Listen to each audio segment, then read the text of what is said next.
Avant de commencer, sachez que je publie régulièrement des vidéos. Pour être mis au courant des sorties, n'hésitez pas à vous abonner et à activer la petite cloche, ça me donne du courage et de la motivation. Merci à vous. Bonjour à tous, j'espère que vous allez bien. Aujourd'hui, nous allons parler d'un cas vraiment étrange. Le 24 décembre 1945, un incendie mystérieux s'est déroulé à Fayetteville, en Virginie occidentale.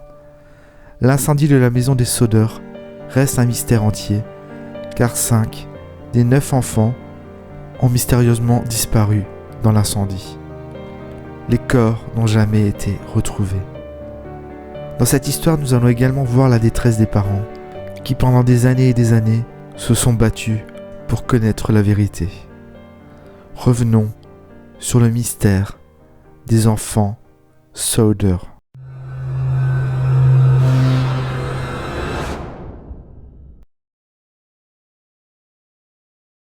George Sodder, qui est le père de famille, est né sous le nom de Giorgio Sudu, à Toula, en Sardaigne, en 1895. Il a émigré aux États-Unis quelques années plus tard avec un frère. Il ne parlera pas beaucoup des raisons de son exil. Il trouvera du travail sur les chemins de fer en Pennsylvanie. Il transportait des fournitures et de l'eau aux autres ouvriers. Après quelques années, il fait le métier de chauffeur en Virginie occidentale, à Smithers. Il a ensuite créé sa propre entreprise de transport, commençant par le transport de terre et plus tard du charbon, qui est produit en Virginie occidentale. Jenny Cipriani est la fille d'un commerçant de Smithers. Elle est aussi originaire d'Italie et rencontre George. C'était le coup de foudre et se marièrent. Le couple s'installe à l'extérieur de la ville de Fayetteville, qui compte beaucoup de ressortissants d'Italie. Ils choisissent une maison en ossature en bois, à 2 étages.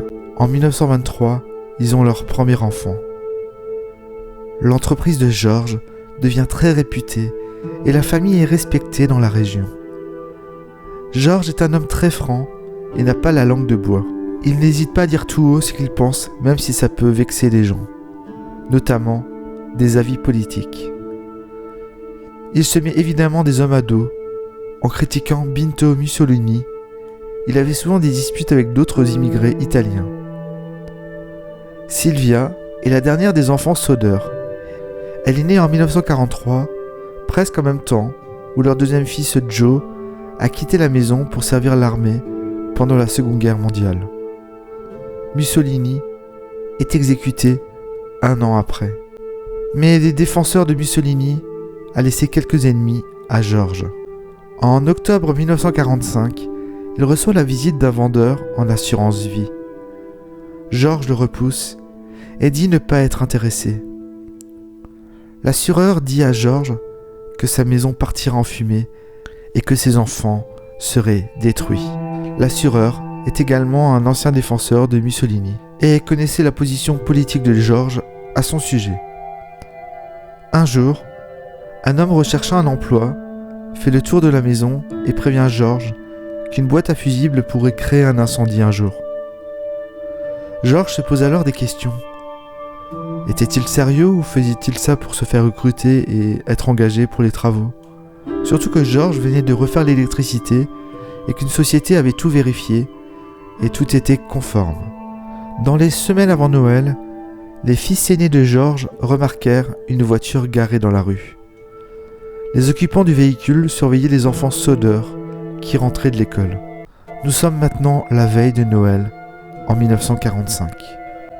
Les Sodder sont en train de fêter le réveillon. L'ambiance est bonne, la soirée se passe sans problème et les enfants sont contents d'ouvrir leurs cadeaux. Les plus jeunes demandent s'ils peuvent encore rester debout. À 22h, Jenny leur a dit qu'ils peuvent rester encore un peu debout si les 2 garçons, Maurice 14 ans et Louis 9 ans, rentrent les vaches et nourrissent les poulets avant d'aller se coucher. George et les 2 garçons les plus âgés, John 23 ans et George Jr. 16 ans, avaient travaillé avec leur père toute la journée. Ils étaient fatigués et déjà endormis. Jenny va à l'étage et emmène Sylvia 2 ans et ils se couchent. Le téléphone sonne à 00h30. Jenny est descendue pour répondre. C'était une femme Au téléphone, Dawn ne reconnaissait pas la voix, demandant un nom qu'elle ne connaissait pas. Elle entendait au téléphone des rires et des bruits de verre qui se cognaient dans le fond. Jenny dit à la personne qu'elle s'est trompée de numéro et se souvient plus tard du rire étrange de la femme. Jenny retourne se coucher, fatiguée. Elle remarque que les lumières sont encore allumées et les rideaux sont ouverts. C'était aux enfants de le faire et ils avaient oublié de le faire ce soir-là. Marion s'était endormie sur le canapé du salon et Jenny pense que les autres enfants sont montés dans leur chambre. Elle ferme donc les rideaux, éteint les lumières et retourne vite se coucher. À 1h du matin, Jenny est réveillée par un énorme bruit sur le toit de la maison, comme un bruit de roulement. Mais elle se rendort très vite. Une demi-heure après, une odeur de fumée la réveille. Elle remarque que le bureau de George est en feu. Jenny, paniquée, réveille George et ses fils aînés, ainsi que Marion, Sylvia, John et John Jr. Ils sortent vite de la maison parce que les autres pièces étaient déjà prises par le feu et l'accès au grenier où dorment les autres enfants est condamné par le feu. Ils appellent les enfants à l'étage mais n'entendent pas de réponse. Ils ne pouvaient plus monter. John, un des enfants, a déclaré lors de sa première audition qu'il était monté au grenier pour alerter ses frères et sœurs qui y dormaient, mais a ensuite changé de version en disant qu'il a juste appelé, sans monter. Marion, une des filles, a couru chez un voisin pour téléphoner les pompiers. Heureusement, un passant s'est vite rendu à une cabine téléphonique pour alerter les pompiers. George a essayé d'escalader dans l'espoir de sauver ses enfants, mais n'a pas réussi. Il décide alors de chercher un de ses camions pour pouvoir le placer devant la maison et escalader, mais aucun véhicule n'a démarré. Ils n'ont rien pu faire à part regarder la maison s'écrouler sur elle-même. Les pompiers ont pris du temps pour venir. Un des pompiers, Maurice, est le frère de Jenny. Vers 10h du matin, après une inspection de la maison, les pompiers affirment qu'ils n'ont trouvé aucun ossement. Mais une autre version dit qu'un pompier a trouvé quelques fragments d'os et des organes internes, mais il n'aurait pas osé le dire à la famille. Il s'agirait de Maurice, le frère de Jenny. Les autres investigations n'ont rien donné. La famille, dévastée par la vue de la maison, ont décidé de faire passer un bulldozer et la raser complètement pour la transformer en jardin commémoratif. Les experts ont affirmé que l'incendie était lié à un câblage défectueux. Parmi les enquêteurs se trouvait l'assureur qui avait menacé George de brûler sa maison et de détruire ses enfants. Le 30 décembre, les certificats de décès des enfants ont été délivrés. Le journal local a d'abord dit que tous les corps avaient été retrouvés, puis plus tard, rapporte que seule une partie d'un corps a été retrouvée. Les médias s'étaient complètement trompés. Pas facile de faire un deuil dans ces circonstances. George et Jenny n'ont pu assister aux funérailles de leurs enfants. Ils étaient trop dévastés. Les autres enfants, par contre, y ont assisté. Quelques mois après, la famille essaie de se reconstruire, mais met en doute toutes les conclusions de l'enquête. Ils se demandent par exemple pourquoi les illuminations de Noël étaient restées allumées pendant l'incendie alors que l'incendie était provoqué par un problème électrique. Ils pensent que le courant aurait dû s'éteindre.